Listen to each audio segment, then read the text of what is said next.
এই ছবিগুলো একবার ভালো করে দেখুন, কতটা রিয়েলিস্টিক তাই না? আসলে এগুলা শুধু ছবি না, একটা ম্যাজিক। এই ধরনের ইমেজ তৈরি করে মাত্র 8 দিনের মাথায় একটা ইউটিউব চ্যানেল একটা ভিডিওতে পেয়েছে 1 কোটি ভিউজ। আজকের ভিডিওতে আমি আপনাদের দেখাবো কিভাবে সেই চ্যানেলটি কার্টুন চরিত্রদের রিয়েল লুকে রূপান্তর করেছে। আপনি যদি এই ধরনের কন্টেন্ট তৈরি করেন তাহলে খুব অল্প সময়ের মধ্যে আপনার চ্যানেলটিকে গ্রো করতে পারবেন। কারণ ছোট থেকে বড় সবাই কার্টুন ভালোবাসে, আর তাদের মনে একটাই কৌতূহল সবসময় থাকে, যেমন মোটু পাতলু যদি রিয়েল লাইফে থাকতো তাহলে কেমন দেখতে হতো। এবং এই সময় তারা যদি এরকম কন্টেন্ট পায় তাহলে তারা বারবার দেখবে। তো চলুন আর দেরি না করে শুরু করি আজকের অসাধারণ ভিডিও। তো সবার প্রথমে আমাদেরকে প্রয়োজন হবে কার্টুন ইমেজ। তো আমি গুগল থেকে ইমেজ ডাউনলোড করে নেব। আমি মোটুর একটি ইমেজ ডাউনলোড করে নিয়েছি। আপনি আপনার পছন্দ মতো ইমেজ ডাউনলোড করে নেবেন। এবার আপনি ChatGPT ওপেন করে নেবেন। অ্যান্ড প্রথমবার ChatGPT ইউজ করেন তাহলে আপনি প্রথমে লগ ইন করে নেবেন।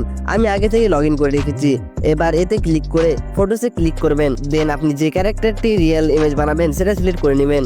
এবার আপনি এখানে লিখবেন convert into real image, same pose but human realistic and background human type.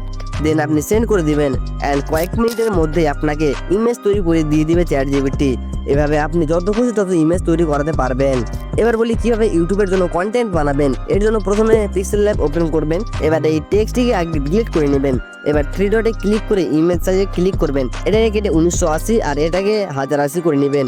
এবার প্লাস আইকনে ক্লিক করে প্রথমে কার্টুন ইমেজটি অ্যাড করে এভাবে বাম পাশে করে নেবেন। অ্যান্ড আবারও প্লাসে ক্লিক করে রিয়েল ইমেজ অ্যাড করে ডান পাশে করে নেবেন।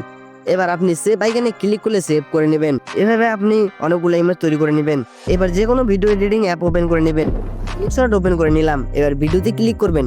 দেন আপনি ইমেজগুলো সিলেক্ট করবেন। আমি 3টি অ্যাড করে নিলাম। আপনার যত খুশি তত অ্যাড করে নেবেন। এবার আপনি টেক্সটে ক্লিক করে আবার টেক্সট ক্লিক করুন। অ্যান্ড এখানে যার ইমেজ আছে তার নাম লিখে নিন। এবার কালারে ক্লিক করে যে কোনো কালার করে নিন। অ্যানিমেশনে ক্লিক করুন, যে কোনো একটি অ্যানিমেশন অ্যাড করে নিন। এরকমভাবে প্রত্যেক ইমেজের জন্য নাম লিখে নেবেন। এবার অডিওতে ক্লিক করুন আর মিউজিককে ক্লিক করুন। এখানে মাই মিউজিকে একটি ব্যাকগ্রাউন্ড মিউজিক অ্যাড করে নেবেন, যেটা লিঙ্ক আমি ডিসক্রিপশন বক্সে দিয়ে দেবো। এবার ইমেজে লাস্টে গিয়ে মিউজিক সিলেক্ট করে স্প্লিট করে বাকিটা ডিলিট করে নেবেন। এবার এক্সপোর্টে ক্লিক করে এক্সপোর্ট করে নেবেন।